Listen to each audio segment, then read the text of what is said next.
Hi, I'm Thrifty Tim.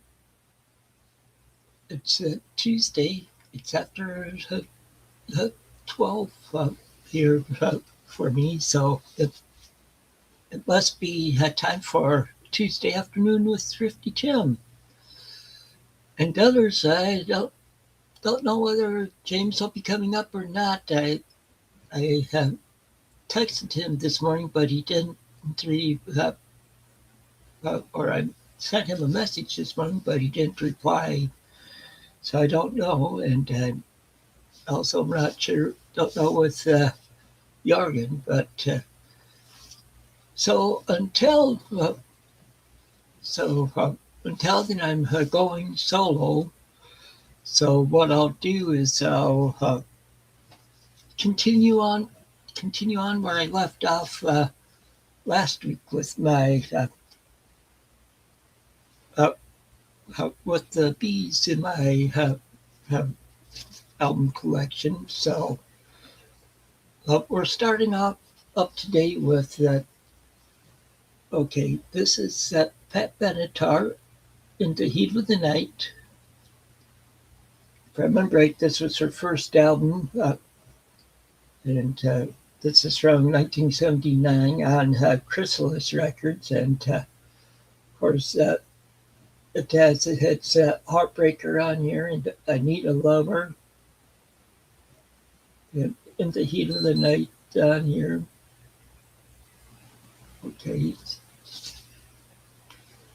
so then next is some more Pat Benatar. This is her follow-up album to this is Crimes of Passion. It's a follow-up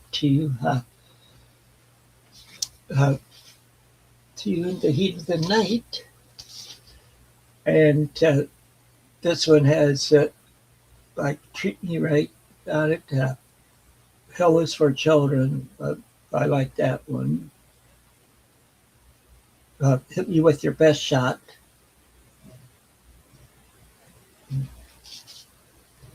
And this one's from, say, this one's from 1980 on Chrysalis.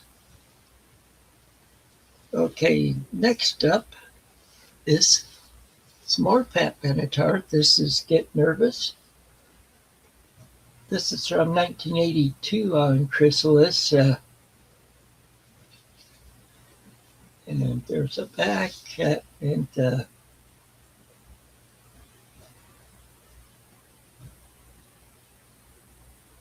shoot, can't remember which song was a hit on this one. If I remember right, there was one on here. Okay, so then next, oh, it's down the shrink. I'm going to pull off the shrink. I don't.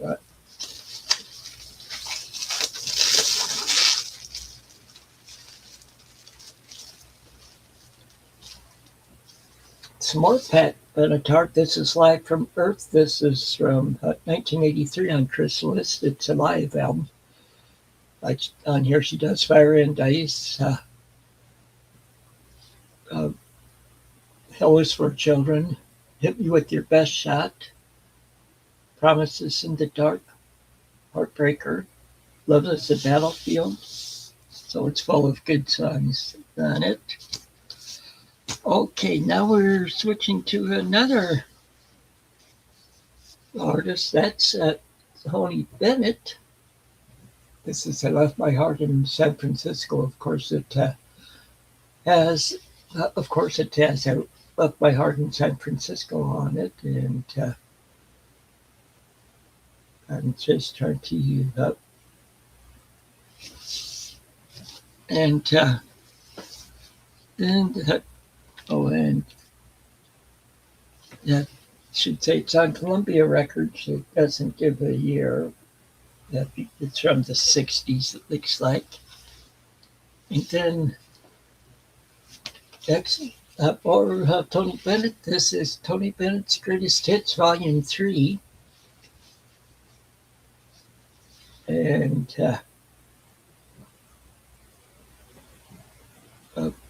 this might have been from the 60s also. Yeah. But on here, that's I Left My Heart in San Francisco's on here. Uh, A Taste of Funny. Uh, the Best Is Yet to Come. Okay. Next up, Holly Bergen. And this is, yes, she's also an actress. And this one is Polly Bergen sings songs of Helen Morgan. Just seeing if there's anything I don't really recognize any hits off of there, but it's an older album too. And then I have another Polly Bergen, which is All Alone by the Telephone.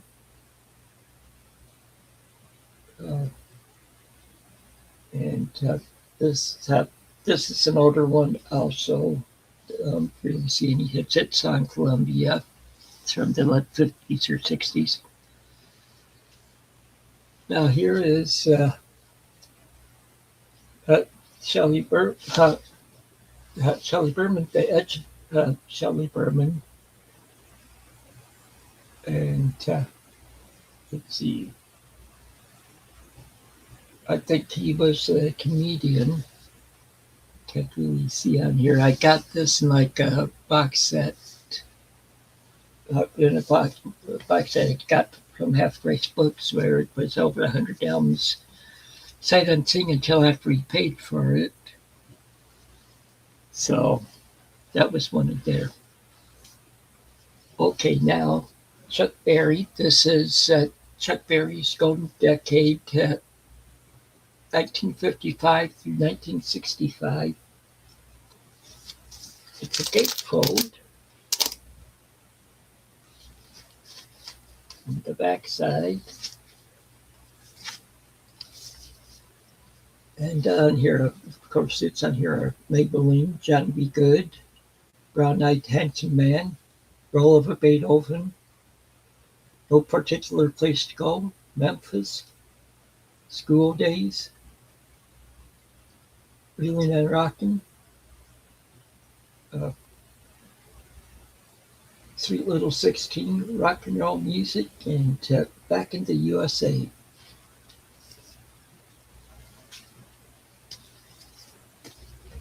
Okay, next is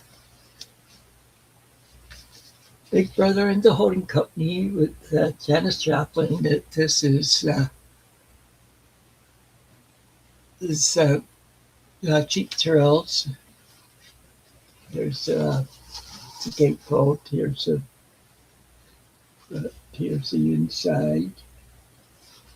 And of course, Janis Joplin on the back. And of course, this has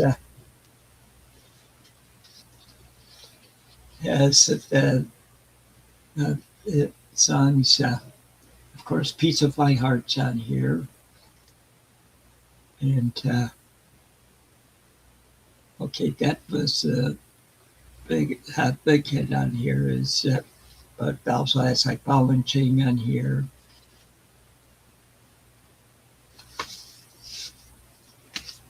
Okay, next up is some Elvin Bishop. This is Certain My Stuff. Here's the front.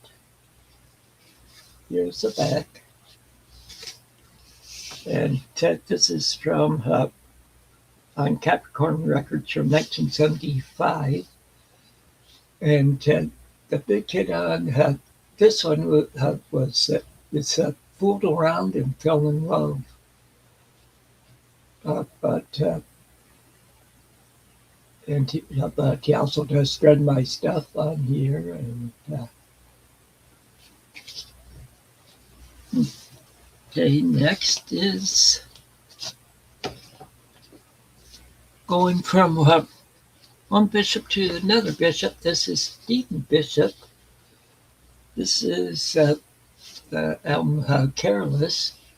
This is the front, the back.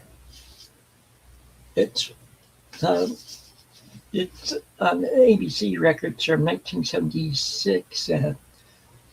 This one is the one with On and on it, and I've got Save It for a Rainy Day. Those were the hits from it. Well, here's another Stephen Bishop. This is titled Fish. It's a gatefold.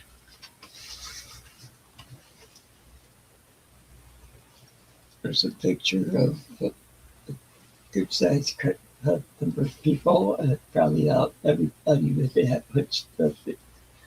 put some time in on this and lyrics and backside.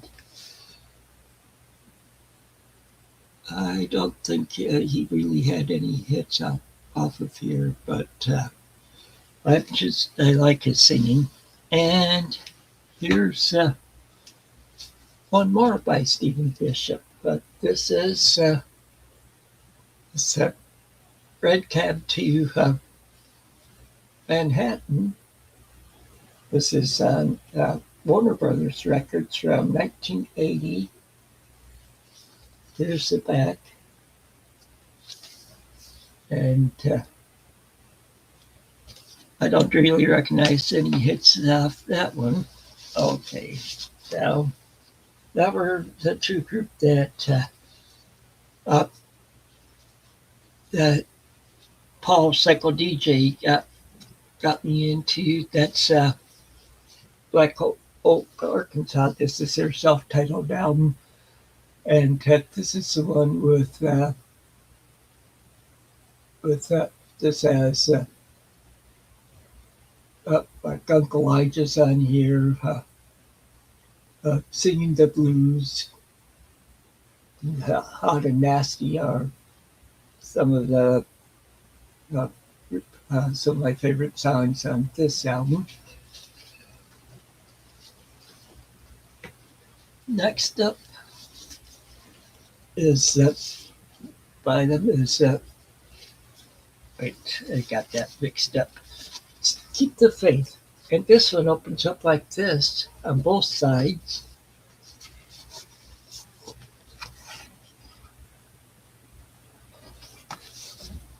And here's the back. It's, like I said, it's Keep the Faith, and see that no hits stand out to me on that one. Okay, I just trying to keep them in proper order, so for when I put them back on the shelf. Okay. Next one is a live album. This is Rock and Roll Live. Of course, it's Black Oak, Arkansas. It's a gatefold.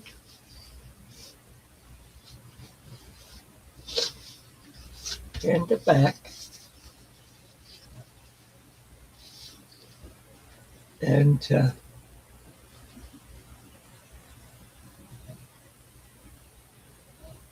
And this has Hot and Nasty on it. It also has When Electricity Came to Arkansas.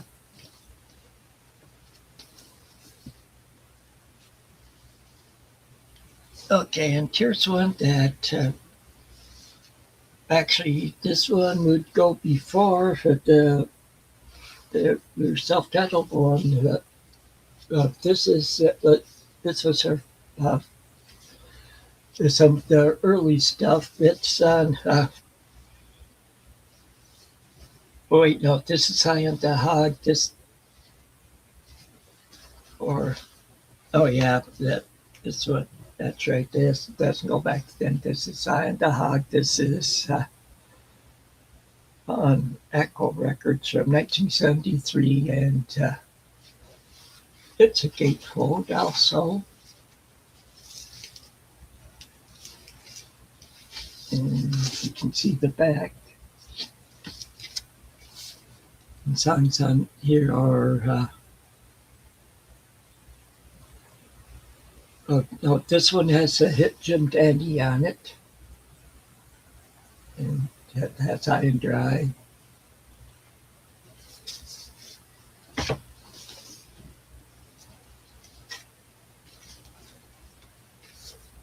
Okay, here's another Black Oak, Arkansas. This is it's a street party, and down here, yeah, they do a cover of Dancing in the Streets, and they do a pretty good job on it too. And then uh,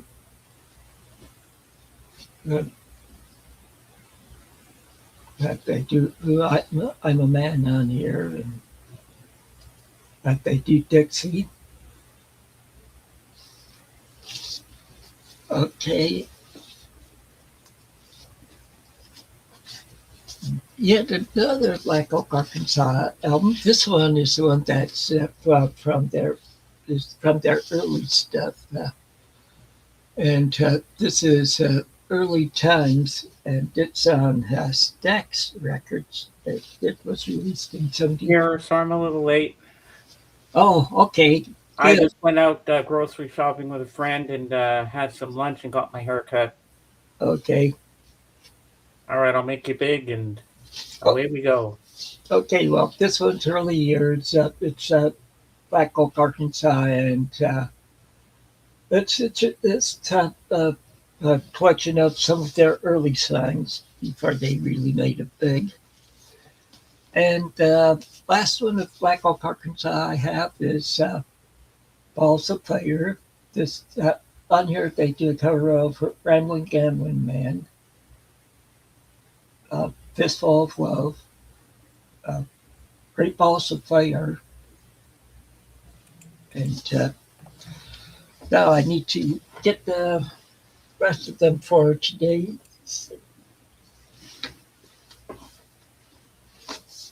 Okay.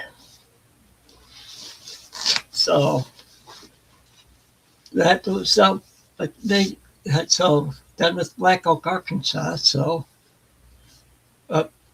James, who do you think might be next? Bay City Rollers, maybe? Nope. Ah, Black Sabbath. Yes, Ozzy. Now we're talking my language. This is Yes. it's a compilation album. We sold our soul for rock and roll. Is War Pigs on that? Oh yeah, it's on here. Crazy Train? Let me see. Well, I'll read through this tracks on here. Okay, record one, side one. It's Black Sabbath, The Wizard, and Warning. Side two is Paranoid, War Pigs, and Iron Man. Oh, I love Iron Man. Record two, side one, Tomorrow's Dream, Fairies Wear Boots, Changes, Sweet Leaf, and Children of the Grave. And the last side is Sabbath, Bloody Sabbath, Am I Going Insane? That's a radio cut of it. Laguna Sunrise, Snowblind, I should say, and NIB. Oh. And then next is, Hello, Sam Gloves. this is Bob Rules, or Black Sabbath, and this is this. Tim, I think we have a troll. Oh boy. I don't like the way he's talking about gloves and shit. I mean, I think we should block this guy. Only you can, because I don't think I have a wrench.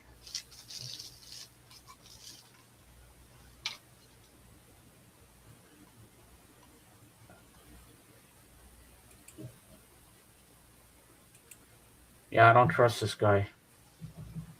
Okay, he's banned. Good. But the song, the songs on here are Falling Off the Edge of the World, Voodoo, The Mob Rules, The Sign of the Southern Cross, E5150, Slipping Away, Turn Up the Night, Country Girl, and Over and Over.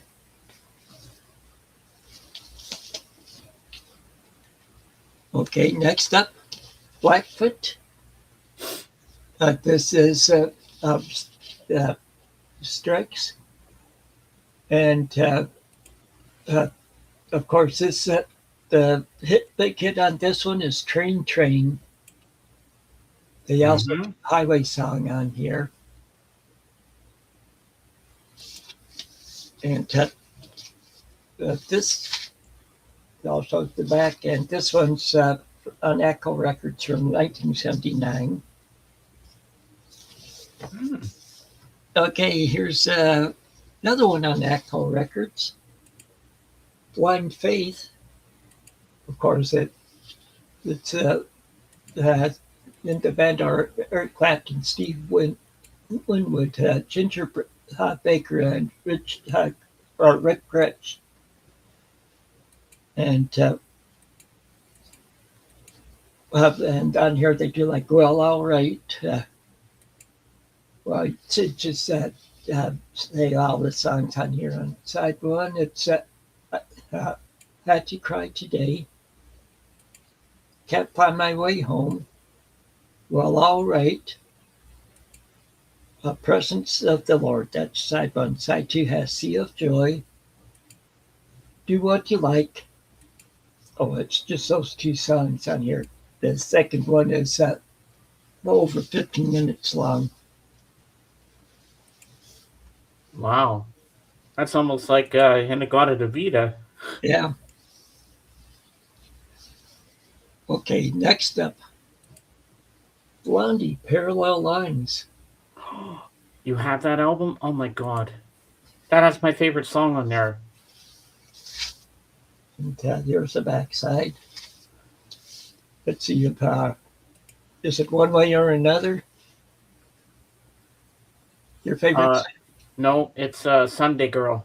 Oh, okay. And of course, it has Heart of Glass on here. And Yes. Hanging on the Telephone. Okay. And that's all the Blondie I have. Uh-huh. This is Eat to the Beat.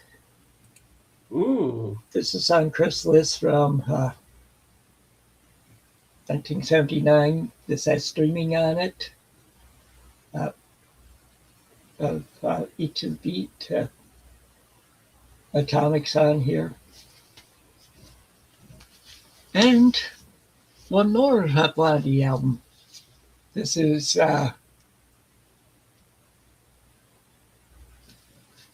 Auto American. And of course, this one is the one that has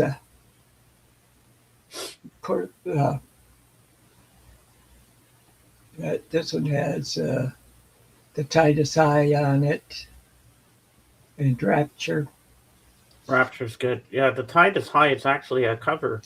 Yeah. Which I never knew. I always thought they wrote it. Okay. Now, next up, this is the last band for today's set. This is Blood, Sweat, and Tears.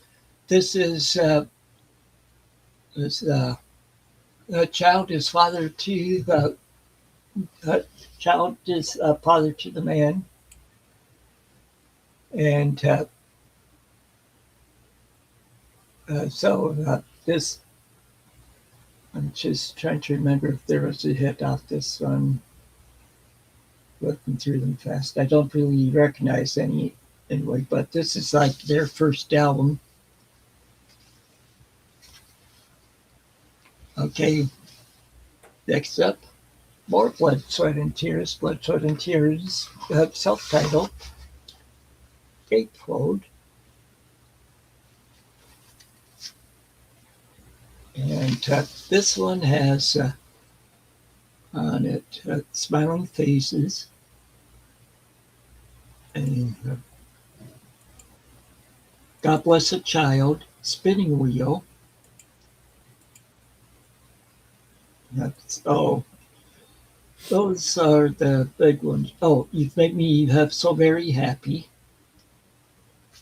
I Okay, think I know that one. yeah, You make me so very happy. Something like that. okay. So now, Blood, Sweat, and Tears 3, right here. This is another gatefold. Ooh, nice. I like it.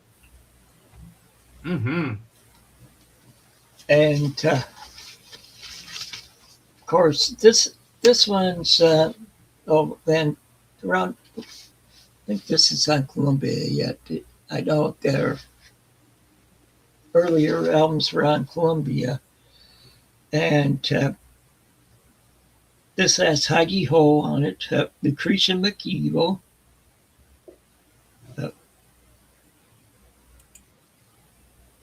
Uh, they do have Symphony for the Devil, and here.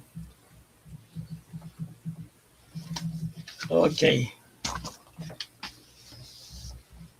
And even more Blood, Sweat, and Tears. This is Blood, Sweat, and Tears 4.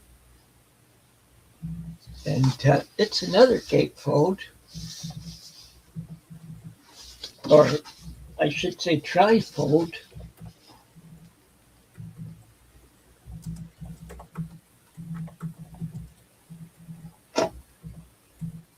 So there's the inside and the back. And that hits off here are Go Down Gambling, Lisa Listen to Me, uh, Take Me in Your Arms, got me a little while. Okay, and even more Blood, Sweat, and Tears. Wow. This is New Blood. This is that one is the first one after David Clayton Thomas left, and there's not really any hits off here, but they are still pretty good. Uh, they proved that they could still be good without David Clayton Thomas as that's not reading them. Okay. And some more Blood, Sweat, and Tears. This is No Sweat. And this one's a gatefold. Hmm. And I'll show you the other side. Well, but this one has my favorite song of theirs on it. It wasn't really a hit, but it's a song called Roller Coaster. And I really like it. They do like Mary Miles on Your Hip Pickles, Sailor Ship. Okay, and the last one I have to show today is some more Blood, Sweat, and Tears, Mirror Image. There's the front, there's Nice. the back, and I have to pull the album out to see the songs on it. Okay.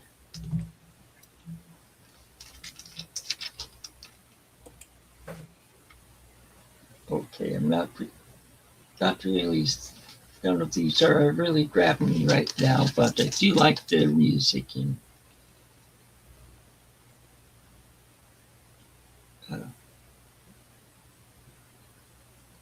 she's coming home. Okay. So, and that's all I have for my for albums today. Wow. Well, here's my haircut, as you can see. And I'm going to make myself big because somebody bought me something today while I was out. Well, we went for lunch after my haircut, and I had tossed chicken Alfredo, which I ate the whole thing, and and you get a combo with it for the lunch menu, and I had a Caesar salad. I cleaned out my whole Caesar salad bowl. It was so good, and so when my friend went to the dollar store, she picked me up this. Eh, can you see that? Yeah. Okay. All right. See, a wee bit Irish, 100% awesome. Yeah. So I got that today. And one, two, three, up on the chair. I nailed it. And let me come back down. So Sunday, I was streaming again, and I did my George Harrison birthday celebration, which was last Wednesday, and I got 17 likes. See, you do something about a Beatle, everybody's going to want to watch it. You know, Beatles are still popular these days. And also last Wednesday, I'm in a rock band, and they're professionals too. They knew my friend Kate, and so we were reviewing their new album and talking about it. And before Kate came on the scene, I was backstage, and I got to bring them on camera, and I met them. They're so nice, and they agreed to an interview with me. So this will be my first interview I've done where I'm going to interview not just one but two people at the same time. I've never tried that before, but it should be fun. So, And he plays every instrument. He plays drums, he plays keyboards, he plays synth, bass, everything. so And what's she the name plays of the? guitar, and I don't know what else she plays, but apparently, I think it was her dad or her grandfather. He played with Benny Goodman back in the day. Oh, She said, I was like, wow, really? Jordan Yeah. will like that. And they're both into jazz, so that'll be right up Jorgen's alley because we know he Uh, likes his jazz. so, so what's the band's name? They're called Pink House Band. Hmm. And I will send you the link to their YouTube after, and you can hear their full album that they did. To me, they sound like a cross between the Moody Blues, Wings, the Who, and the Beatles. Okay. And one of their songs on there that I really liked is called Strings. Strings is a really good song, and I think you'll like it too.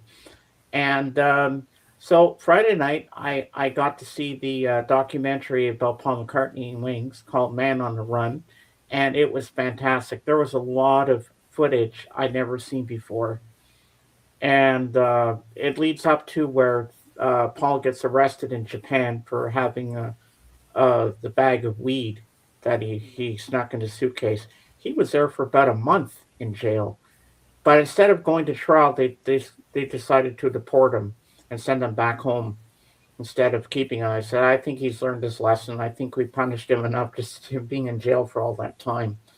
Um, can you imagine being in jail without a shower for a long time? Oh my Yeah. God, I don't know how he lasted that long, but sure enough, he did. And I can't wait to watch it again. I thought it was really good. And the Elvis Baz Luhrmann concert movie Epic came out on Friday as well in the theaters, but my theater never got it. They got Scream 7, but they didn't get Epic. I was so mad. I was like, what? I was looking forward to going to the theater to watch Epic, and now I can't. Well, it's an hour away from me in St. John, New Brunswick, but I'm not going to get someone to drive all the way out there unless they want to. I hope by this Friday they decide, okay, let's put Epic here so James can go see it because I really want to watch it. And my other friend, Victoria Joy Music, who streams on Twitch, she agreed to an interview with me as well. So I got two in the works. And the lead singer of Pink House band, Lou, Lou Mars, he said, yeah, just send me a message, shoot me a message on Facebook, and he became friends with me on Facebook. So I'm looking forward to doing that. And at least I was on camera with them, so I'm comfortable with them. I'm not nervous or anything like that. But you know something, Tim? They're so down to earth. They're not phonies. They're not like these rock stars who are snobby and stuck up. They reach for the stars, but keep themselves grounded. They're so relaxed. They're so nice to talk to. And when I do interview them, I hope you'll come for the interview to watch it because I'm going to bring you up as well, so you can ask them some questions if you like. And Well, they played with other artists and stuff. yeah, see, the yeah, I know I have said that Paul and I worked backstage at a concert, and that was for Night Ranger, and the, the the thing is, before they went out on stage, uh, Jack Blades was just shooting the breeze with us backstage. Oh wow, that must have been cool. Yeah, and of course he's in Night Ranger, and he was also in Damn Yankees. So Oh, I've heard of that band. yeah, that had Ted Nugent also, and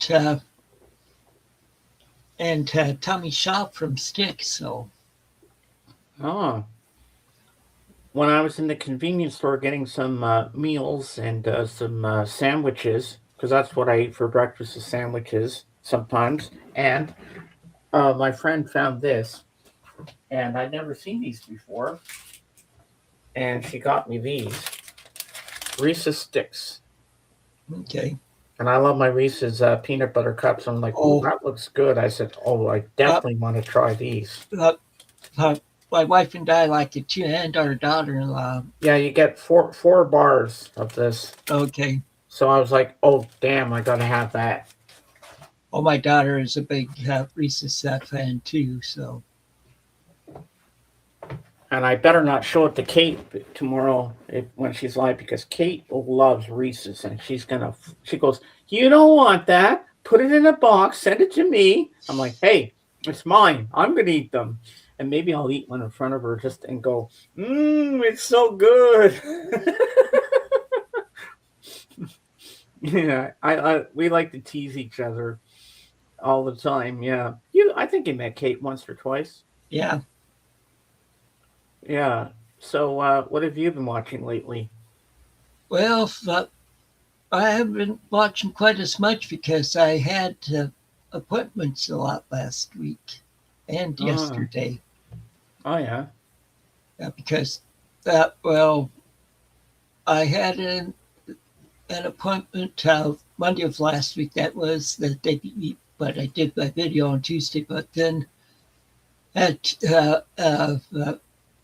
doctor's appointment, uh, uh, then on Thursday morning, and then after my wife got off work, she came and picked me up, and we had to go do our taxes. Mm-hmm. And then Friday, I had an appointment. Then yesterday, I had two appointments, a doctor's appointment, and then right after that, I had to go to the place I was at Friday for an appointment. Yeah. But I've still been watching the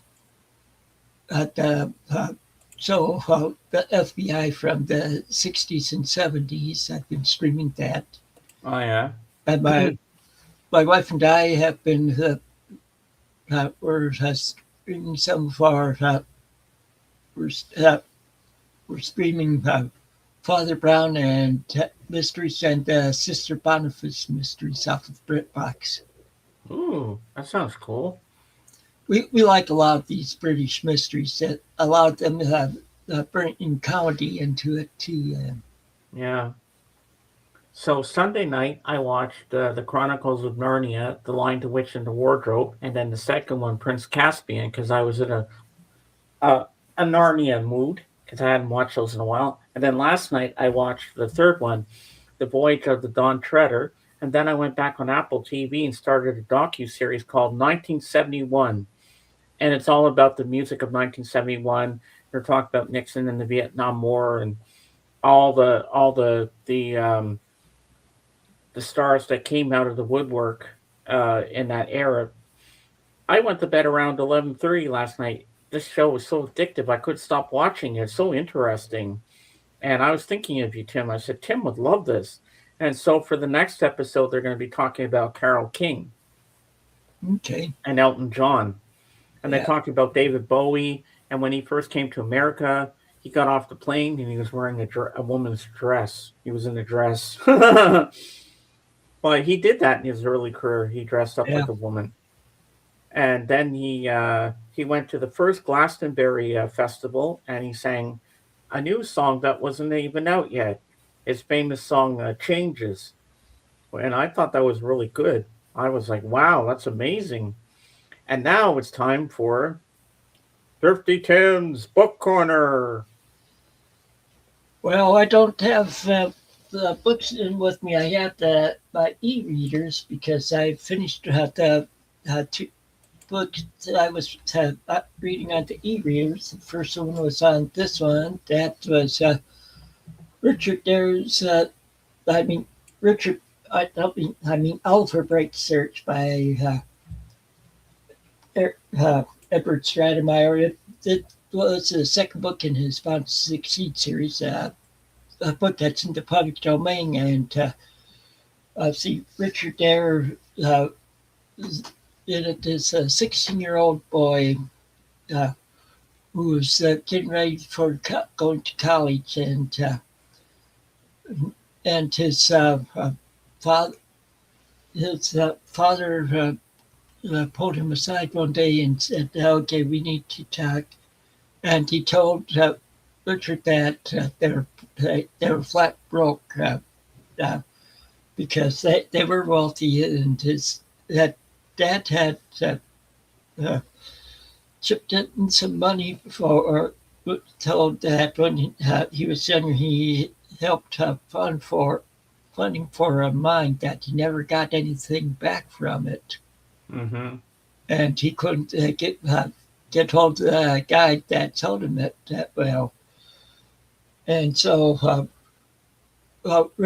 Richard decided he's going to go look for that guy. He was going to pawn off his watch and ring so he could take a steamboat from New York to San Francisco. This was like in the late 1800s, early 1900s. And uh, so, so the Panama Canal wasn't built yet and stuff. And Ah. but it well anyway that they meet a guy up. They see that he sees that man real briefly when he got up to New York. Well, his best friend Gus ended up going up with him. He ran away from home and decided he'd go with Oliver. And when they're getting on the steamer, they from New York, they met a guy who Mr. Wayland, and he was swindled by the same guy that did Oliver's dad. And this is a book for a children's book, you could say, but it's chapters. So Oh, sounds good. yeah, and like I said, it's in the public domain. Like you can download it for free off of Project Gutenberg, and so that's uh, well. Anyway, yeah. So it just shows them going through their adventures and misadventures. Oh, what's the difference between adventure and misadventure? Well, misadventure is usually stuff going badly wrong, Oh, okay.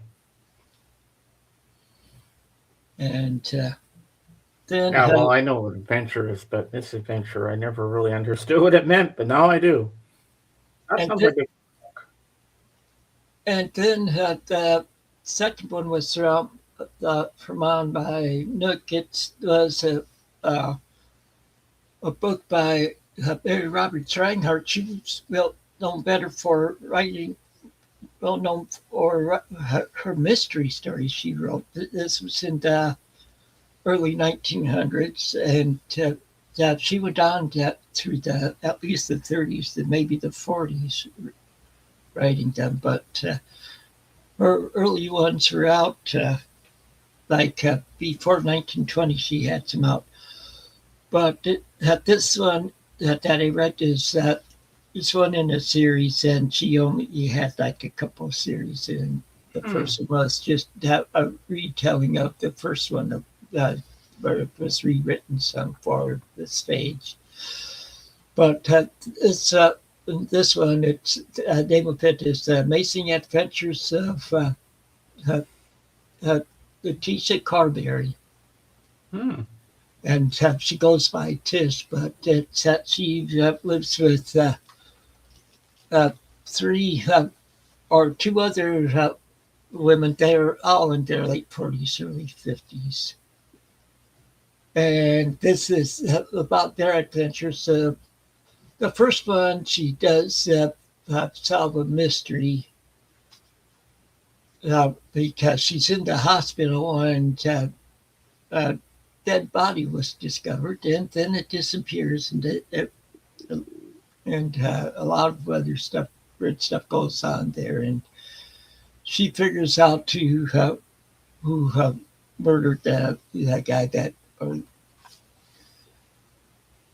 did commit murdered the guy, and then after that, it's uh, and it was hilarious, but that the three stories after that were real hilarious, and Hmm.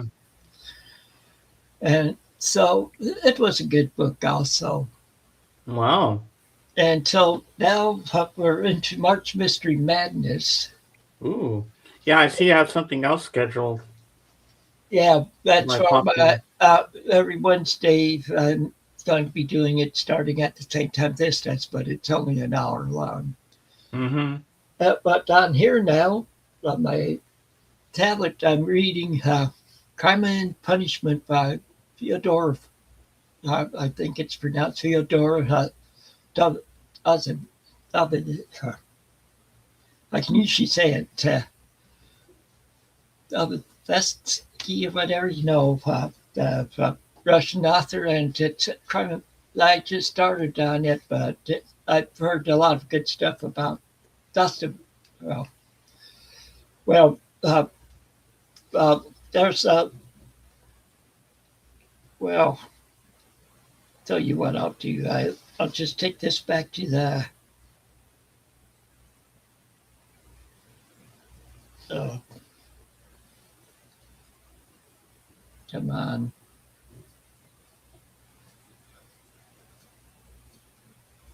I'll show you the. Yeah, and it's Russian. Okay, it's Dostoevsky.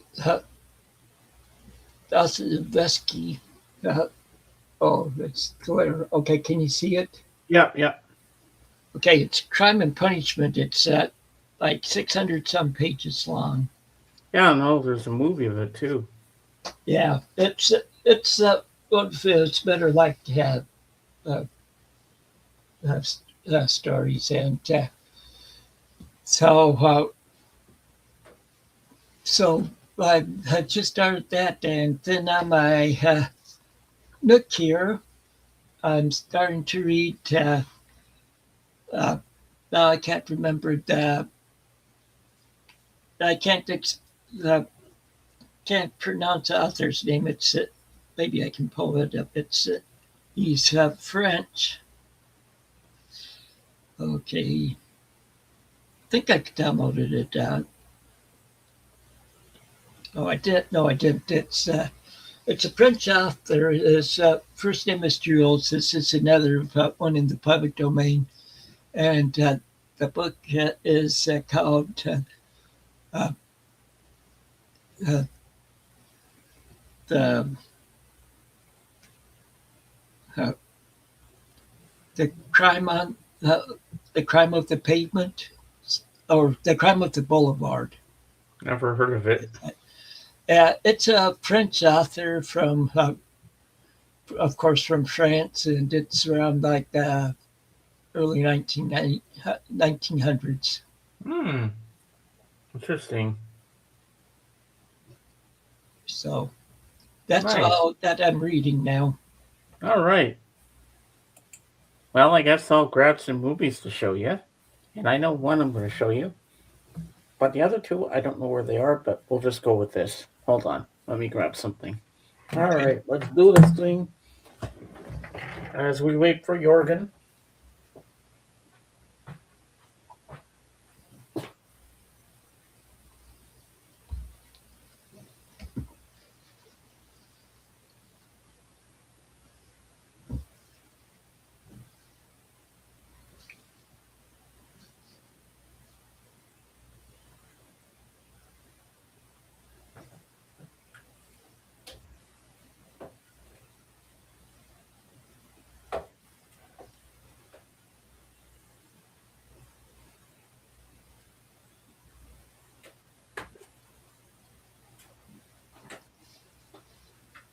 Yeah, the theme for March Mystery Madness is mysteries from around the world. So that's why that's what I'm doing these foreign books. Now, the first one is the third in the series of the Chronicles of Narnia. But I need to get the first. I have the first two on DVD, but I don't know where my DVDs are. But I need to get the first two on Blu-ray to complete the set. So I've only got the third one. When I was still working at Blockbuster at the time, I should have bought the first two as well to complete everything. Eventually, I will get it. So we have the Chronicles of Narnia, The Lion, the Witch, and the Voyage of the Dawn Treader, Okay. which I watched on Disney Plus last night. And here's now I'll show you what it looks like inside. Slide this off like this, and there's the Dawn Treader floating in the seas of Narnia, and that's the painting that they see on the wall.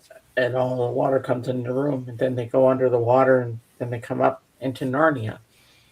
And now, I remember how this thing opens. Okay, comes out of this box, and there's the front.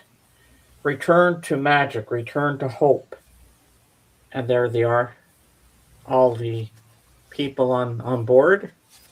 So we got Prince Caspian, and we have Lucy, Edmund, and Ripichi, the little mouse. So then you open it Okay. like this,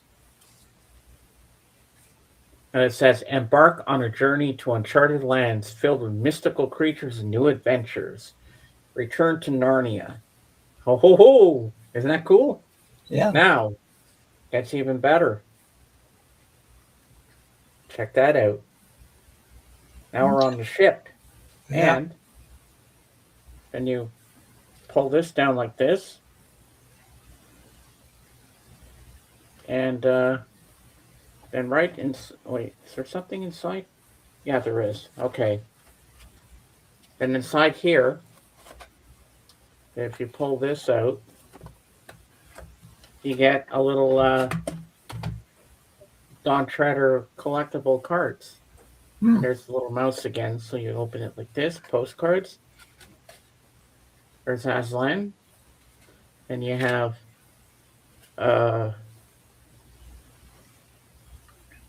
Lucy. And you have Eustace, their cousin, and the mouse Ripichi or whatever his name is. Then you have Prince Caspian, or King Caspian now, sorry, because he was crowned king in the Prince Caspian movie.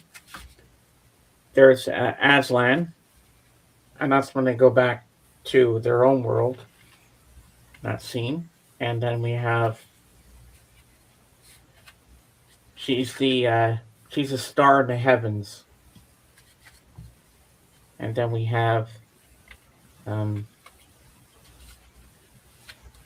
of course the mouse again. And we have Lucy and Aslan. Then we have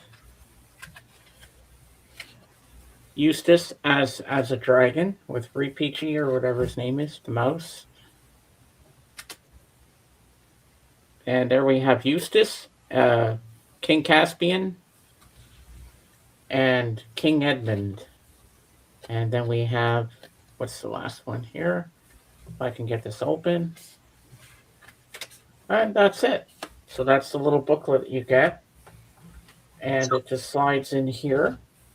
So have you read any of the books in the series? I've only read The Lion, the Witch, and the Wardrobe.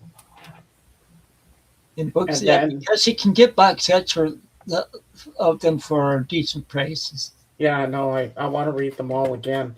And then you have the movie itself here. Um, there's the movie. And it slides in here, which I hate these sliding in things because they're always a son of a bitch to get it in and out. So we got that. And then the other side here, you have another disc. And you got the a DVD, which I'll never watch, of course. Why would I want to watch the DVD when I have the Blu-ray? So that's that. And then that goes in like this. This flips in here like this, like that. Then it slides into this box again. Comes ça.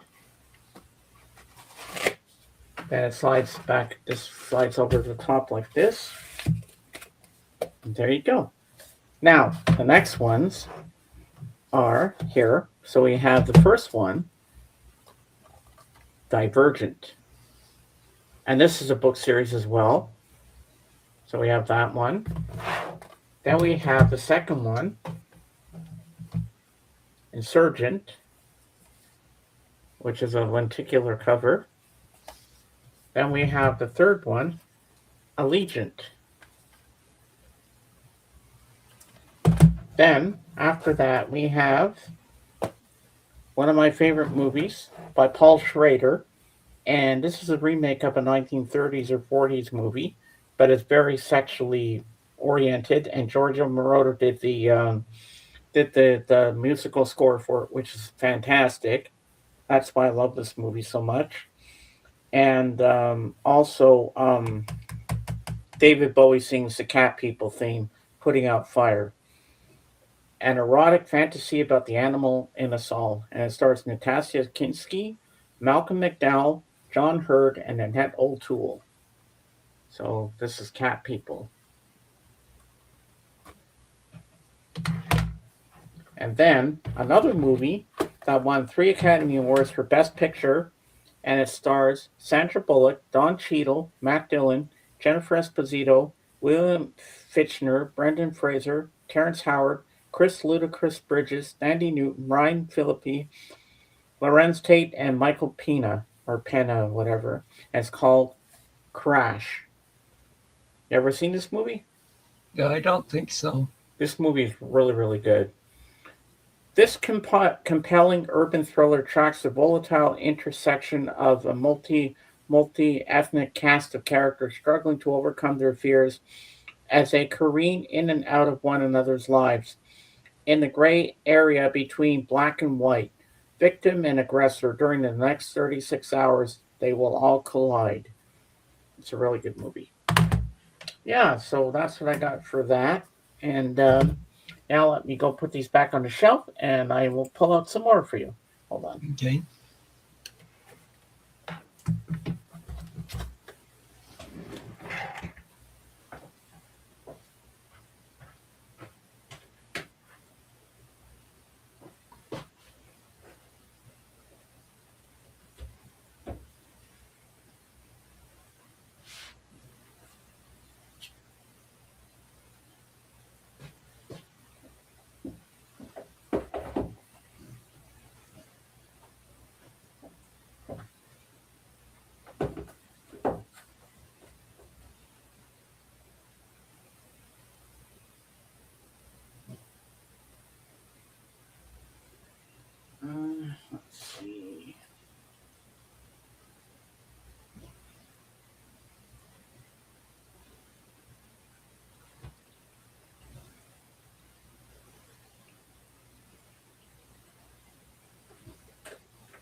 All right.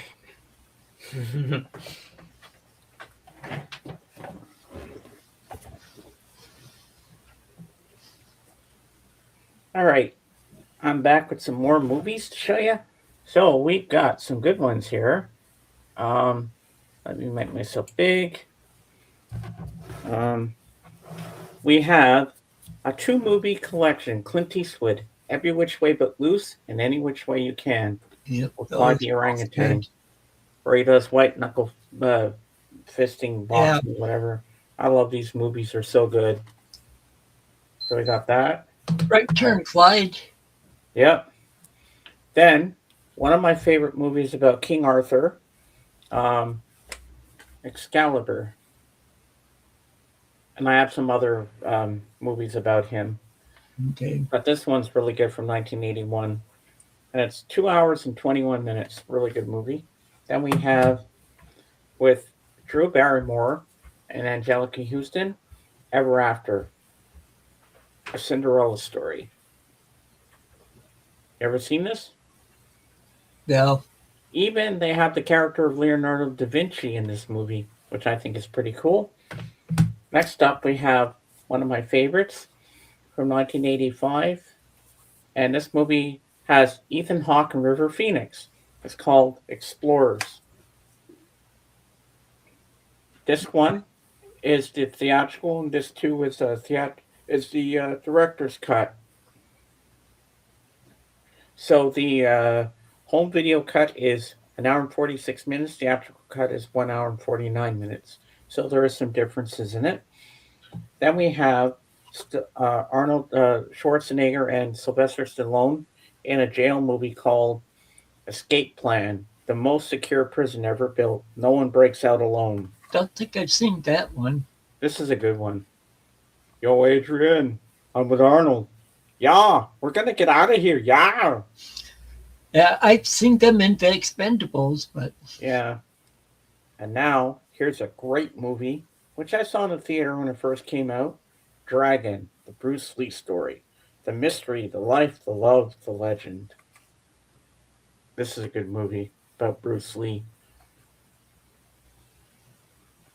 Then we have this is a compilation of music videos of The Doors, Revolution.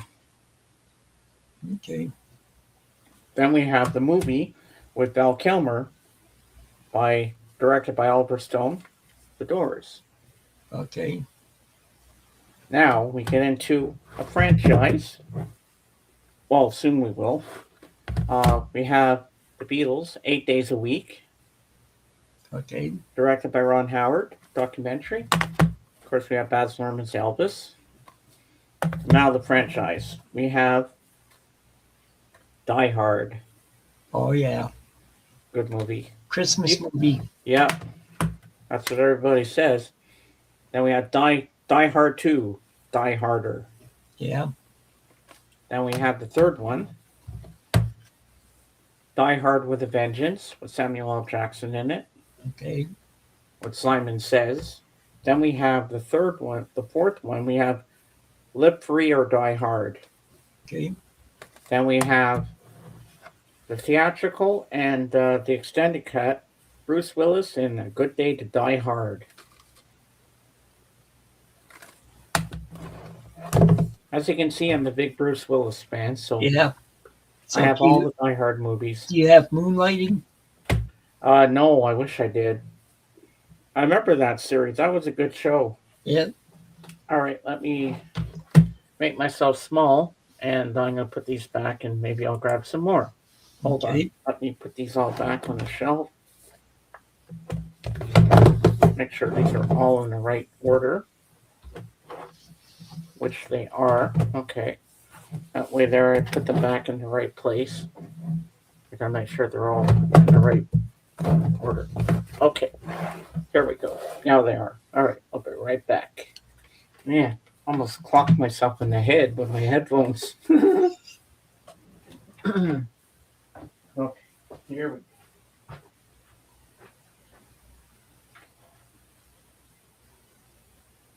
Oh, yeah. Okay, just a minute, Jordan.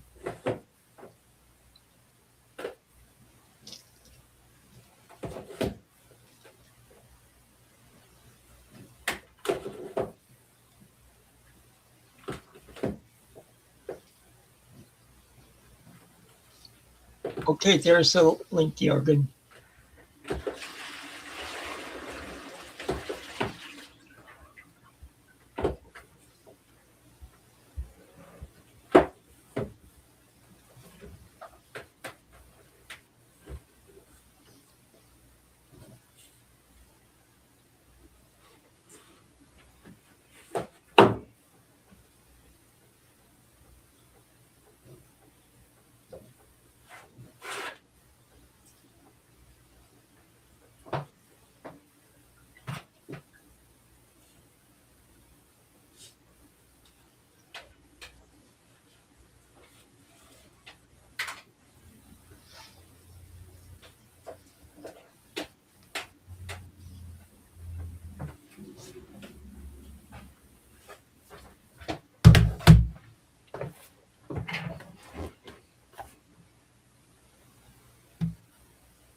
Ah, Jorgen's here. Yay. And I already sent him the link.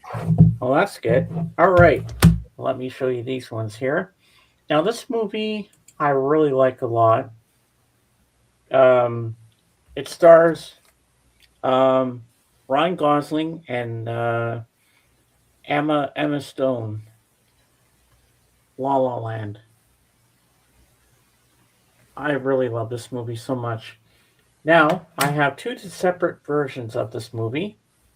Um, this one's the actual musical one, Les Miserables, Okay. with Hugh Jackman, Russell Crowe, Anne Hathaway, and Amanda Seyfried. And I saw this twice in the theater. This is fantastic. And we have just a drama of it with Liam Neeson in it, and Claire Danes, and Jeffrey Rush, Les Miserables as well. Then we have one of my favorite Hitman movies by Luc Besson, starring Gary Oldman, Jean Reno, and Natalie Portman in her first role. Leon, the Professional. And then one of my favorite medieval films, starring Matthew Broderick, Rutger Hauer, and Michelle Pfeiffer. Lady Hawk. You ever Oh seen yeah. this? Oh yeah. This is a great It's the, movie. I have the soundtrack to it too. Oh yeah, I like the opening theme for it, Yeah. and this is a UK press of the movie, but Well, it plays here. see the guy that did the soundtrack. He had worked with Alan Parsons. Yeah, oh, I love that movie. I first remember seeing it back in the VHS days. I wish I'd seen it in the theater. That I would have saw been really I nice. saw it in the theater. Oh So, yeah, but yeah. yeah, that would have been nice on the big screen. A hawk by day, a woman by night, and he's Mhm. a werewolf at night. I remember the scene on the ice where they have to save him from the water Yeah. when he slips on the ice there. Such a great movie, such a great soundtrack. I loved how the movie starts with the theme song for Lady Hawk. Da, da, da, da, da, da, da, da, da, da, and I'm sitting there like bum bum bum bum bum bum. It's so cool, so iconic. This the soundtrack for this. Yeah, yeah. It took a while to find this movie. I got Yeah. it for my birthday a couple of years ago, Okay. and it only has a theatrical trailer for special feature. I was hoping there would be more special features on the making of the film because don't forget this is going back to 1985, so the the special effects were not as good as they are now. But you know what? For a movie like this, it really works. And if you like fantasy films, then that's the one for you. So my mom saw the blood moon early this morning. Oh yeah, I didn't see it. I missed it too. Yeah, something to do with an eclipse. Okay. I thought it would be tonight, the blood moon, but apparently it was this morning. Yeah, I guess Jorgen's having trouble getting his thing to work. Yeah. Well, that's Jorgen for you. Of course, that's going to happen with him sometimes. Well, considering it, the distance it goes, it's still pretty good. Oh yeah, definitely. Yeah, he'll be up. That's not a problem Tw- there. 20 years ago, wouldn't have been able to do this. No, I don't think video cameras on computers even existed then. It was more in the late, maybe early 2000s that all the cameras started coming in and microphones and whatnot, so people Yeah. could communicate with each other. We didn't even have Facebook in 2001. We didn't even have YouTube. Hmm. Things just came over time. Yeah. But I remember back in the day, the first computer I ever saw or heard of was the Commodore 64. I had one of those before that. I had a VIC 20, and then I had a Commodore 128. Yeah, and I remember what started the computer was a program called the Bank Street Writer, because I had one for a while before I got a really good desktop computer. But then when my friend gave me his his son daughter gave me his laptop when he passed, he would have liked. They said he would have loved for you to have had his laptop and one of his bikes, his bicycles. So I said okay, and so I got used to laptops. No more desktop for me, because a laptop at least you have a built-in camera and you got better equipment for it, and at least you get the updated Windows and it updates a lot. Like with a regular computer, like a desktop, I don't know. I don't think I could ever go back to a desktop Yeah, anymore. see, I'm doing this on my desktop. And Oh yeah, yeah. does your desktop update? Uh, well, see, I don't have Windows. I have Linux. Oh, okay. I don't care for Windows. I got tired of them where I got there whenever they updated and stuff. You had to reboot the computer and stuff. Where with Oh, where with Linux you don't have to. yeah, because I'm so used to having updates on my computer, so that would make sense. And I just check for updates every morning when I bring up my computer. So And I know Jorgen's got some new stuff to show us because he showed it on Sunday on my show. yeah, I saw that he had made a video. I didn't watch the video yet. So Yeah. Well, he's going to show them today anyway, and I guess he'll have a theme for us and stuff like that. Now I'm debating whether I'm going live on Sunday or not this week because I have a two-part stream I'm doing on the 11th because the 11th of March will mark my 4-year anniversary of being a YouTuber. okay, So instead of going on Kate's that day, we're going to go on mine, and which I think is the logical thing to do. And I'll do part one of my 4-year celebration. Then the Sunday, the 15th, will be the part two when but Judah's back. my first video on YouTube was uh, actually 14 years ago last month. Wow. That's when I started my original final community channel. Hmm.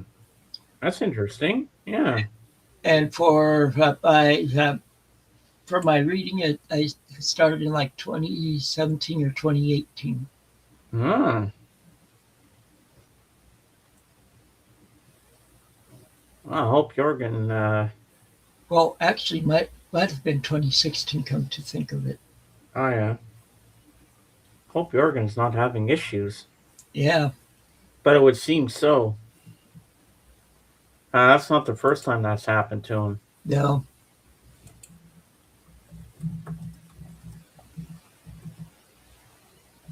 Mm-hmm. Boy, I'm still full for my lunch.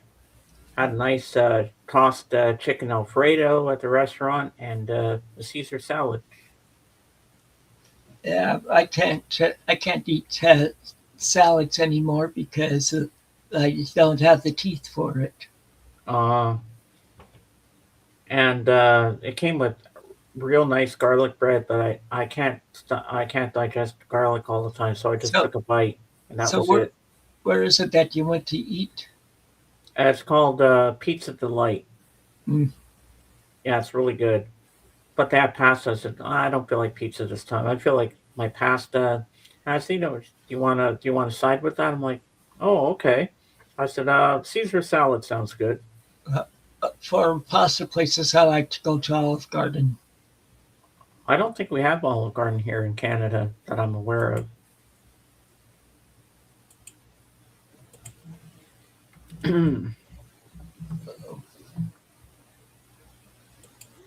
He must really be having problems. Yeah, because Sunday had no problem. He was right up. When I had the link out and everything, I was like, wow, this is the longest he's ever been to get up here. He must be really having some bloody issues Yeah, because I've never seen him get up here like late like that. Well, he'll be here. We just have to be patient. yeah. Yeah, yeah. I forgot to mention I was going for a haircut and lunch today, and groceries, and yeah, we got back here a little after 1:30. So I knew I was going to be a little late. I should have said that this morning before I left that I might be a little late because I was going to do that. But I'm happy I got my hair cut and I still made it in time. I wouldn't miss it for the world. I love doing this. Ah, here he is now. Yeah. I see him. And now we do the buffering. Now we just wait patiently for Jorgen to appear. There he is. Poof. And he appears. connection Hello. connection problems. Uh, yeah, you were fine on Sunday when he came on Monday. You were like, poof, there you were. Yeah, it's different times. Uh, I guess it would be. So how you doing? Fine, you? I'm good. Had my hair cut today finally. Hmm. Yeah, I'm happy. And I went to this place for lunch called Pizza Delight. I had tossed Alfredo, chicken Alfredo pasta, and I had a Caesar salad as a side. Hmm. And it came with garlic bread. I only took a bite of the garlic bread because I can't always stomach garlic. It sits on my stomach sometimes and it's hard to digest. But Hmm. I ate all my pasta and I ate all my Caesar salad. I was so hungry. I couldn't believe I ate two helpings of different dishes. I was like, wow. Then I sat there at the end, finished my Pepsi, had a big burp, and I'm like, okay, that was a good meal. So do you have a theme today, Jorgen? I'm continuing All for the right, I will 45s. make you big.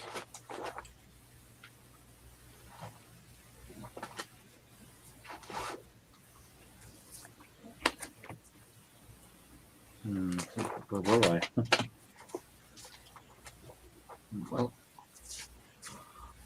you'll say more than I can say. That's Okay. a good song. Scorpion, send me an angel. Good song Yeah. too. Yep. I've seen Scorpions in concert twice. First time in Ooh. Germany. This is a little cult classic. This is a Swedish Nordic ski team for 1989 with a song. Ah, I never even knew that existed till now. Star Sisters. Don't know them. We have Starpoint Breakout. Hmm. Okay. Status Quo in the army now. Okay. Hmm. I have trouble finding their stuff. This is they only have 2 songs that are really interested in. Is this and Red Skies? The rest I couldn't care less about. Uh, Rod Stewart, Downtown Train. Good Okay, song. good one. Rod Stewart's Crazy About Her. Okay. Ooh, Rod Stewart, yes. And Rod Stewart, Love Touch. Wow. And Rod Stewart with what I'm gonna do. I'm so in love with you. Oh. Barbara Streisand, Guilty. Ah. And yes, with Barry White. Looks more like Barry Gibb. Barry Gibb, sorry. Barry White. Okay. Sybil, Don't Make Me Over, a British house hit. Ah. And Walk On By. I think that's a song by Dionne Warwick. This is not the same. Oh, okay. It's a different song, but I know that version of the song, Don't Walk On By. This is Tamara and the Scene, Everybody Dance, produced by Jesse Johnson from The Time. Ah.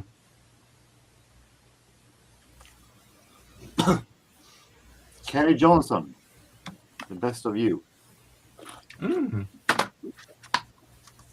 Toto, I'll Be Over You. Okay, I like Total. Yeah, me too. Who doesn't like Toto? From the soundtrack Breakin', Carol Lynn Tones with 99 and a half. I remember that. Yeah. John Townley, Slipping Away. Don't know that one.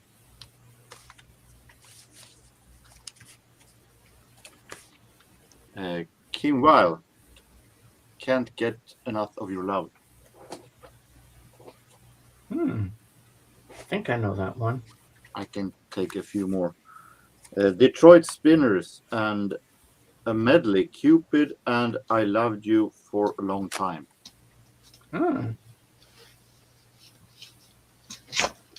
Earth, Wind and Fire, System of Survival. Ooh. Hard to beat Earth, Wind and Fire. Even though the late 80s isn't their strongest period. Carly Simon, Give Me All the Night. Give Me All Night. Oh, yeah. Kirsty MacColl, He's on the Beach. Hmm. And Chris Rea, That's What They Always Say. Aha. Lionel Richie, Ballerina Girl. Michael McDonald, No Looking Back. Ooh. And The Cars, You Are the Girl. Nice. To be continued next week. Yes. And I'll keep you big because Tim hasn't seen your new stuff that you showed on Sunday. We have Lulu, Boom Bang Bang. The Eurovision Song Contest winner from 1969, where 4 countries split the victory. Hmm. And Lulu competed for Great Britain, of course. Yeah. We have Belgian harmonica player, guitar player, whistler, Toots Thielemans. One more Toots.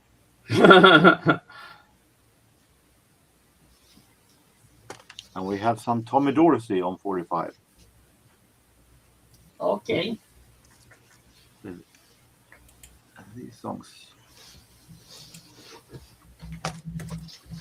I bought some Jimmy Smith before Christmas. And then I said it was the first time in a long time since I bought something with Jimmy Smith, as I did buy at least one album a year before, many years ago. But now I'm on a roll again, because now we have a best of Jimmy Smith on the best of Blue Note years. Nice. And a some years ago, I bought an album called Flyer with a singer-songwriter. I had no idea who she was then, Nancy Griffith. And now I managed to find this from 1991, Late Night Grand Hotel. Mm.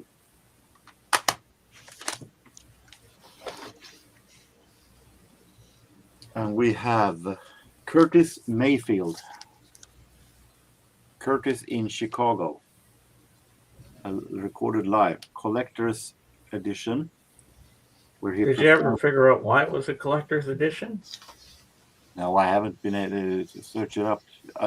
I don't feel like I care. It's the music I want. So if it's collector's edition, fun, but it's not something else. Curtis Mayfield and the original impressions and the new impressions. So. And what year is that from, that album? 73. Ooh. Marshall Crenshaw debut. I like the splash on the table. Pretty cool. This is an interesting one. A Jazz Holiday. It is an MCA release in a series called the Leonard Feather series. Leonard Feather was a very important jazz musician during the jazz peak years. And he had all the contacts and everything, and he arranged a lot of stuff.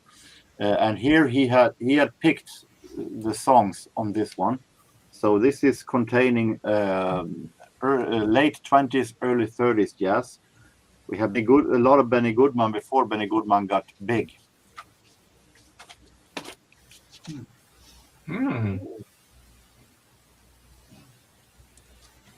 So really nice double album set.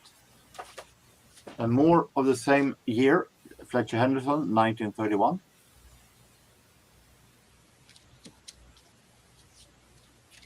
I like these small, almost unknown labels because they have putting out stuff that isn't put out much everywhere else.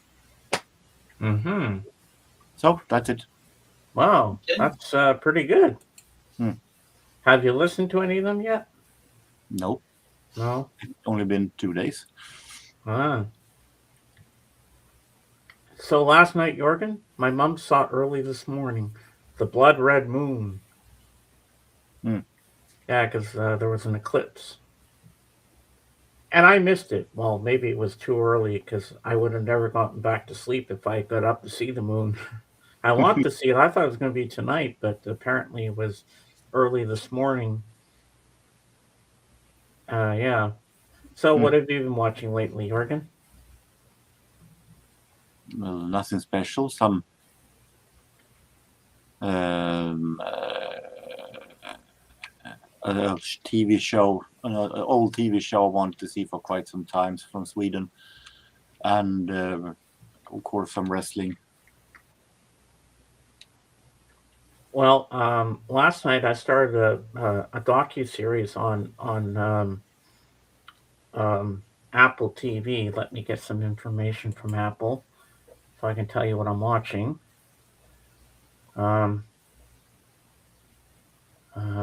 Where's the documentaries? It's called 1971, the year that music changed everything. And it talks about the different people, up and coming artists, and they talked about David Bowie when he was early in the days, and when he first came to America. When he got off the plane, he was dressed in a woman's dress. He used to dress up like a woman. And then he went to the first Glastonbury festival, and he performed his new song that wasn't even out yet, Changes. But it's not the way we know it. It was just him solo without the changes, and then with the background singers and that. He didn't have that part. But then they showed Sly and the Family Stone. They had so the one I'm starting next up is going to have Carole King in it, and it's going to have Elton John and Bertie Taupin and stuff like that.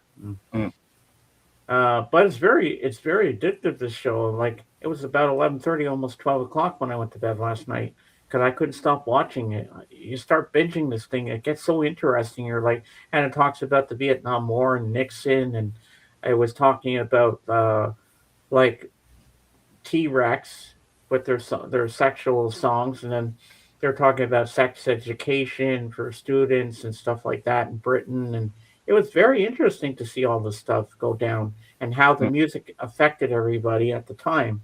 mm. And I thought of you last night, Jorgen, because you like the '70s music, don't you? Yeah, but I'm more into the later 70s, but it will be interesting.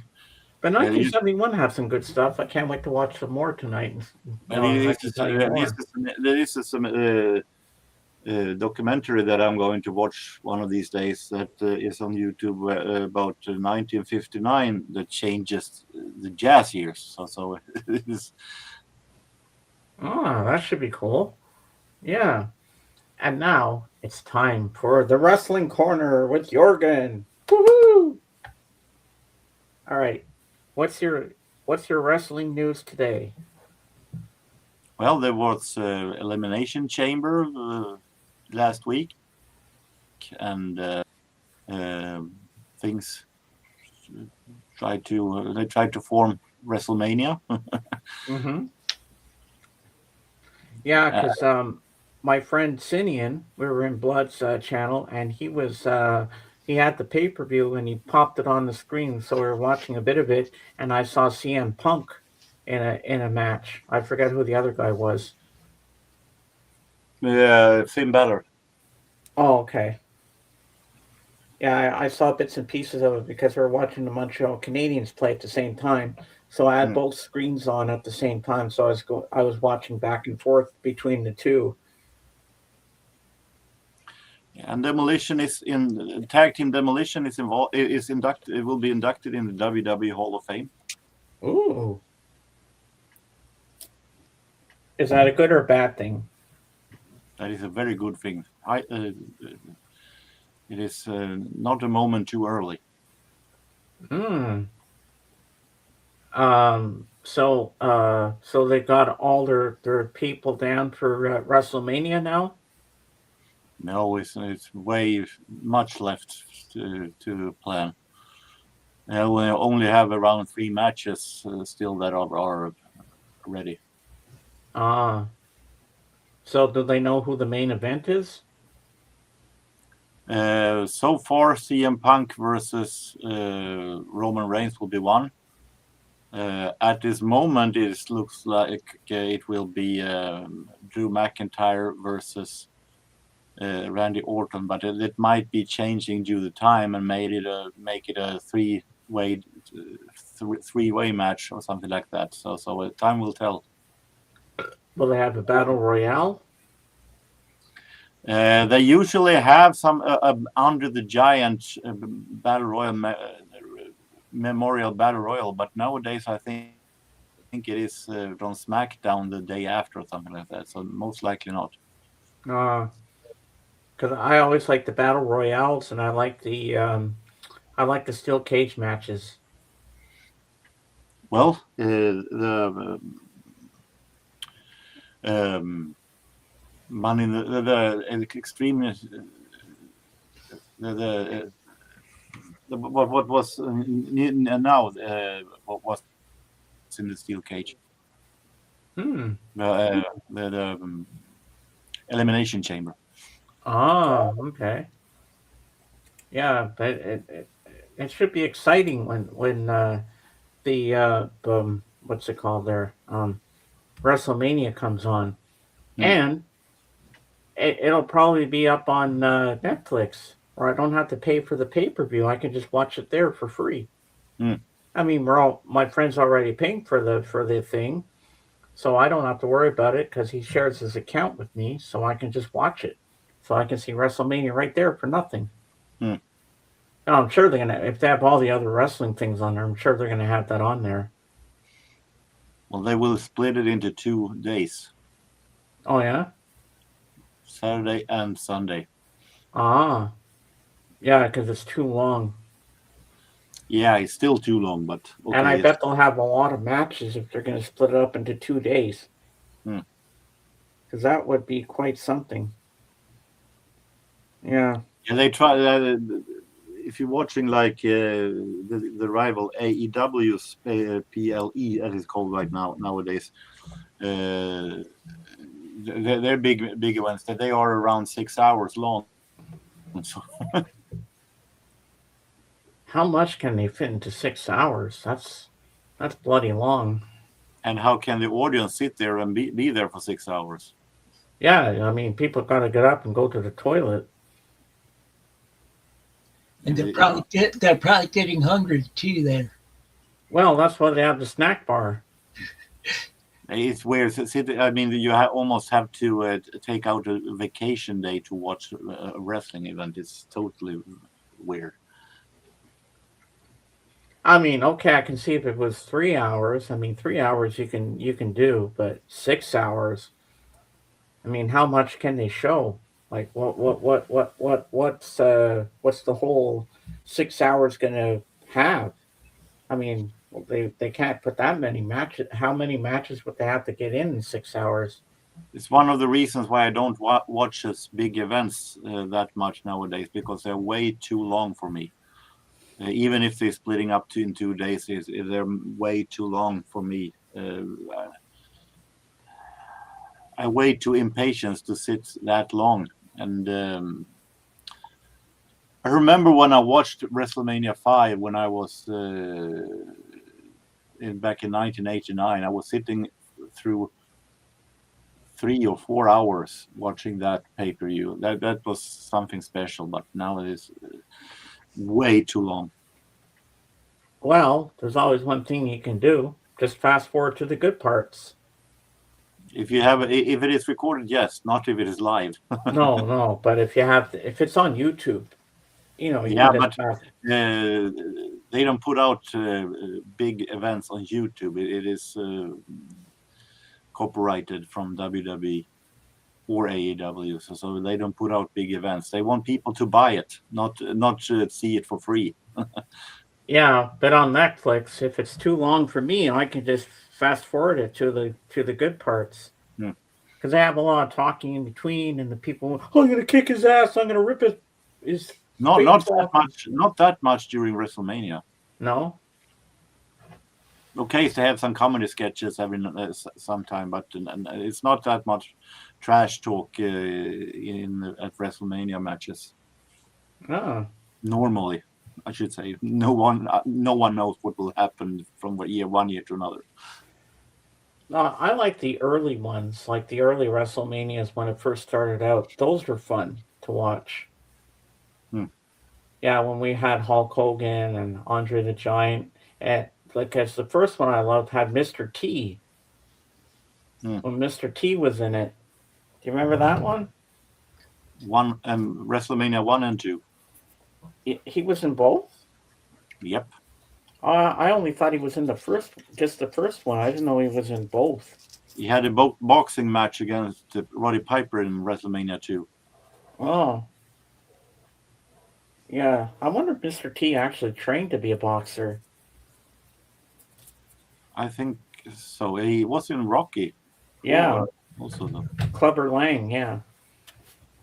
Of course, they tried to ride on that horse also in this case. But that match sucked. Uh, Well, he's 18. Yeah. yeah. B.A. Baracus. He's won as an ace. Yeah, I missed the 18. If I'm not wrong, that match was pretty much dull because Roddy Piper had a private beef with Mr. T. He couldn't stand him, so Uh, yeah, I remember. for real, I guess. I think it was a tag team match, and they had that football player William the Refrigerator Perry in it. No, he was in a huge battle royal that they had in WrestleMania 2. Oh yeah, right, yeah. It was a mix between half NFL players and half wrestlers, and it wasn't the best. WrestleMania 2 overall isn't the best WrestleMania. I give them that. Mm. They had 4 places, I think, all over USA, which they switched to during the shows running, and it was very confusing. Yeah, I remember back in the VHS days when I was in high school, and I forget how I got into the wrestling thing. I think it was my friend Patrick Bellil up the street who started watching it with us, and then I saw Hulk Hogan, and I was getting into it, and then I started going to the video store, and they had all the wrestling tapes that I could rent, and I brought them home and started watching them. I really got into it, and I became a big wrestling fan back then. Even my dad would sit down and watch it with me sometimes when I had the tapes from the video store. I remember those days. Well, I have a gazillion month of old WCW pay-per-views that WWE had put out on their WCW Vault channel that I'm going to go through one of these days. Yeah, that'll be fun to go back and reminisce about them and say, "Ooh, I remember this match. I remember that one." Yeah, that'll be cool. I have most likely never seen them because WCW wasn't the most ordinary thing in Sweden. Ah, I still remember the story you told us once where your parents were out and you were supposed to record the show, but you record wrestling instead. Yeah, but that was WWE. F. Yeah, and that was a good one. You said, "Mom, Dad, it'll be on tomorrow, your show. I had to record this." I have to give it to WWF. They actually put out some old shows on their Vault channel, both the WCW and the WWF Vault on YouTube, so you can watch old shows. But most of them I already seen. But there are some from the mid '90s where you couldn't see WWF here. The problem is that era is not the best in wrestling history, so I'm a little bit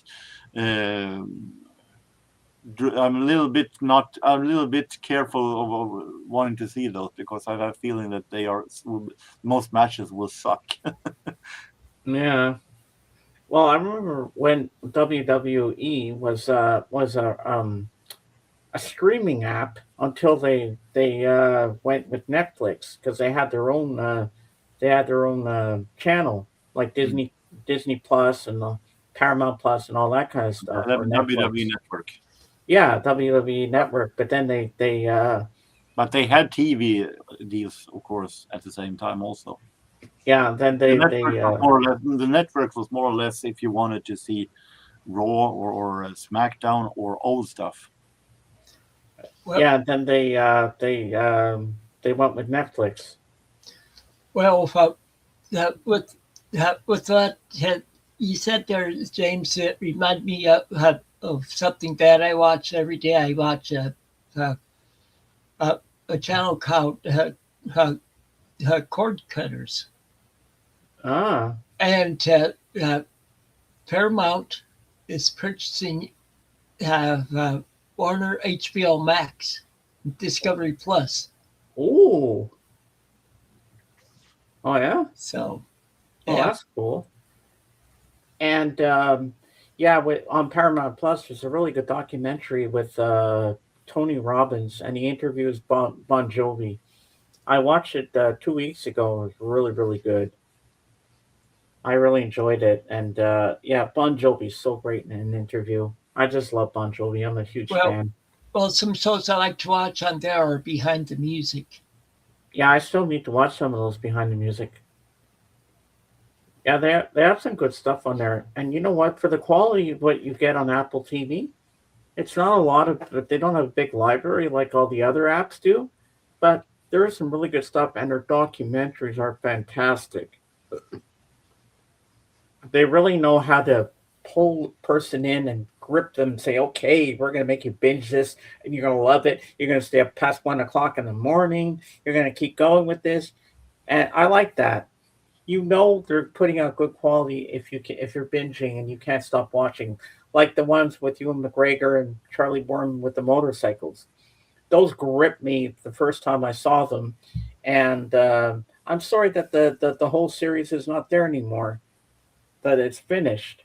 So I'm thinking if he has a Facebook or if he has an Instagram, I'm going to look up Ewan McGregor and say, Ewan, do another motorcycle thing with Charlie Boorman because I love the first four you did. They were amazing. I felt like I was there with you. It excited me, it gripped me, it was intriguing. The places they went to, like Machu Picchu and all that kind of stuff.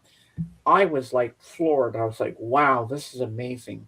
Like for them to do that at their age is fantastic. And I want more of that kind of quality entertainment.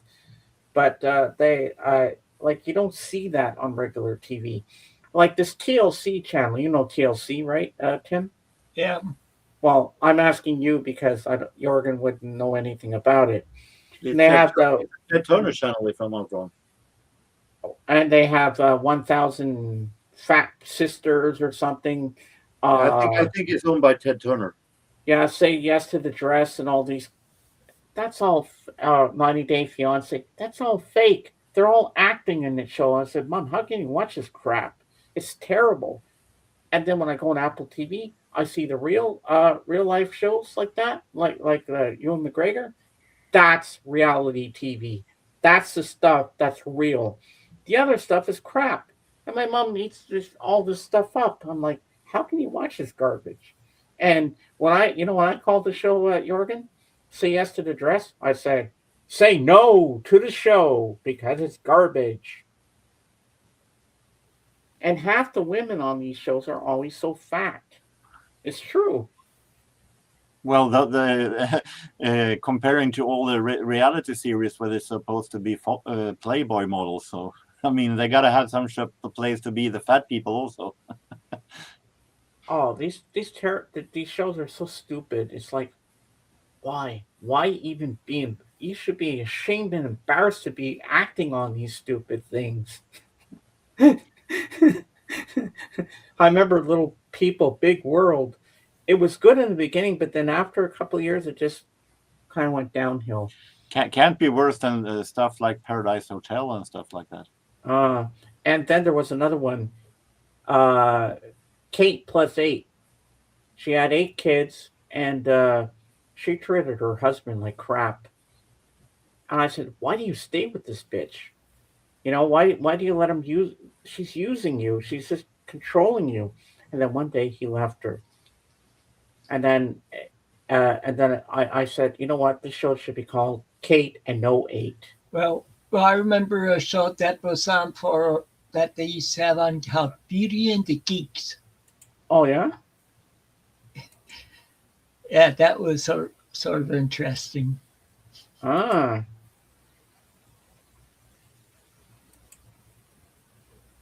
Yeah, but then they have Teen Mom and all the like whatever other shows they have, some island or kind of things with all the young 20 Or year olds. or all the different Real Housewives ones. Yeah, it's like, how can people watch that? It's ridiculous. I mean, there's better shows out there. I'd rather sit and watch the Bugs Bunny Roadrunner show or Scooby Doo or something that's good. Hmm. Like not all this reality crap that they're putting out. Oh, and there was another one that my mom used to watch, but one of the guys turned out to be a pedophile. He was called Huggy Bear, and it was called Here Comes Honey Boo Boo. They had to cancel that thing right away. I'm like, I can now I know why his name is Huggy Bear. He liked Honey Boo Boo too much, I think. Then there was another one, something and counting, and it was about this family called the Duggars, and one of the Duggar boys was molesting the younger girls in the family, so I called him Duggar Bugger, and they took that show off the air. I was like, thank God, because that thing was stupid as hell. Like, why don't you just get your uterus taken out? I mean, they kept having kids after kids after kids after kids. You think that's going to get the ratings to go high if you keep having babies? I mean, it just got so stupid. It got repetitive after a while. I was like, and They, then there was they little. were probably getting government support too. Then they had Little People, Big World. Boy, that thing went. That thing was good in the beginning, but then it just went nowhere afterwards. I'm like, come on, get rid of it. Like these shows are so dumb. It's like I used to like Little People Big World when it started. It was good. It had something to show you, but now, I don't think so. And what other stupid shows can you think of, Tim? Survivor. Oh, my mom loves that show. Uh, that, that, Or as it is called in I'll- Sweden, Robinson. I'll watch. I'll watch Amazing Race at times, but I won't watch Survivor. No? No, What don't you like about Survivor? just that you notice they're always on like I don't know, in a warm climate and everything. Yeah. Could you see them sending them to somewhere like Greenland and In Sweden, and Survivor is called Robinson, and I watched half of the first episode that ever was aired in Sweden back in 1997, and I was bored to death. So since then, I haven't seen a piece of shit. yeah, Oh my God. I like Amazing Race because it goes around the world and stuff. Yeah, and then there was Fear Factor. Remember Fear Factor? Yeah, they have that. Which one is? Can't remember which. If it's NBC or if it's Tubi that has it. Either Peacock or Tubi has it. They had Fear Factor with WWE superstars also once. Oh. And but there's like the or like reality type show that it had William Shatner and George Foreman,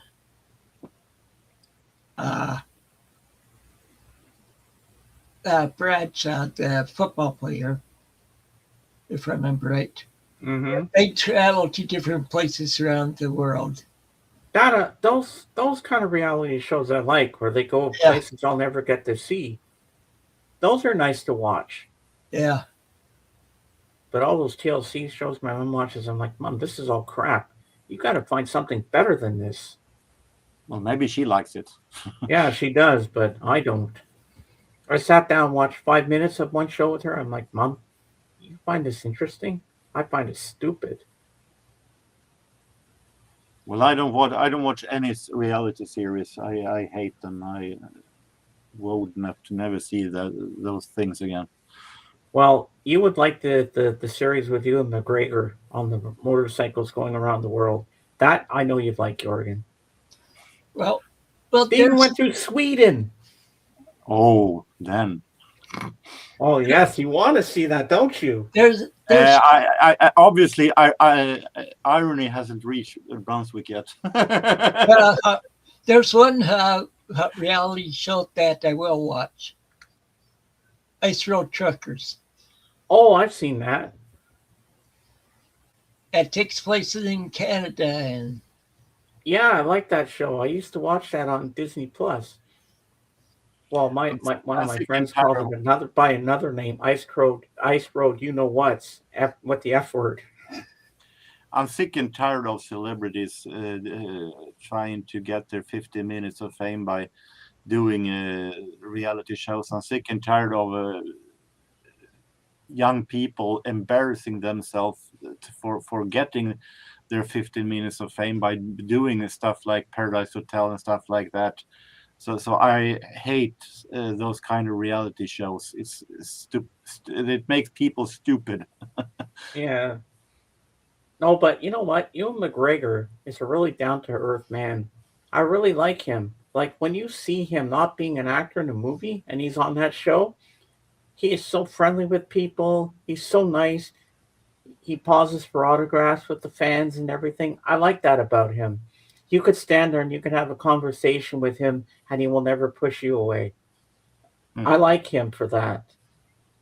And he's a good person. And if I ever got the chance to meet Ewan McGregor, I'm sure he'd sit down and have a water with me or a Coke or something, or if he wants to drink some alcohol, because I don't drink anymore. But I would sit and have a conversation with him. I want to know everything about him. Like, how did you get into motorcycles? what's the thrill of it? You get an adrenaline rush when you're on the road on a motorcycle. What does it make you feel inside? I want to ask him all these questions. I really want to get inside his head and see what makes him tick and shit like that. You know what I mean? Hmm. But he's one of the very rare Scottish actors, because he's from Scotland, that you can understand what he says. Because half these Scotsmen, when they talk, you don't know what the hell they're saying, because they sound so mumbled and stuff, you know. But Well, he's amazing. like Scotty and Star Trek. Yeah. Well, at least you can understand what he's saying. I like him in the movie where they go where they go back where they go to get the whales Oh yeah. and he's trying to use the computer. Oh yeah. I like the scene where they're on the bus and that guy's got the ghetto blaster going, and then Spock goes like it, and turns off the thing, and everybody claps when he does his Vulcan grip thing. Oh, that scene cracks me up every time I see it. And I like in the Final Frontier when Kirk is climbing the side of the mountain, but he's got no equipment on him to keep his balance, and and then Spock comes up with those jet boots. He's flying up to him. He says, "Captain, you don't realize the gravity of your of your situation." And then he falls off, and then you see Spock going down with the jet boots to grab him, and then he lands down where Scotty and Bones are sitting by the fire, and he says, "Hi guys, mind if I drop in?" I love that scene. And then they teach Spock how to sing campfire songs, and he calls marshmallow marshmallows, and he says, what song are you going to teach me? And they teach him how to sing "Row, row, row your boat." Oh, that scene always cracks me up. Captain, you don't realize the gravity of your situation. Well, Spock was a smart man. He was logical as a Vulcan, but he's half human at the same time. But having those jet boots was cool. Kept flying up to Captain Kirk. Yeah, I'm a Star Trek nerd. I can go on for days about Star Trek, how much I love it. Yeah, and I can. Oh, yeah, that's true. Thursday, I have a new episode of Starfleet Academy. Are you watching this series, Tim? No, I haven't yet. Oh, you need to. It is so good. Holly Hunter is in it, and the doctor from Voyager is in it too. Okay. Yeah, and they had Tilly, the one from um, Discovery. She was in there on the last episode that I watched a few nights ago. That was good too. Yeah. So what's for dinner tonight, Jorgen? Fries and nuggets. Ooh, nice. And what about you, Tim? Something out of the refrigerator or pantry. I might have a piece of toast because I had a big lunch, so I'm not really hungry right now. I'm full. And we hit the 2 hour mark, folks. Oh, yeah, we are. And it's I have stuff I need to do, so I'd say it's a good time to end the show.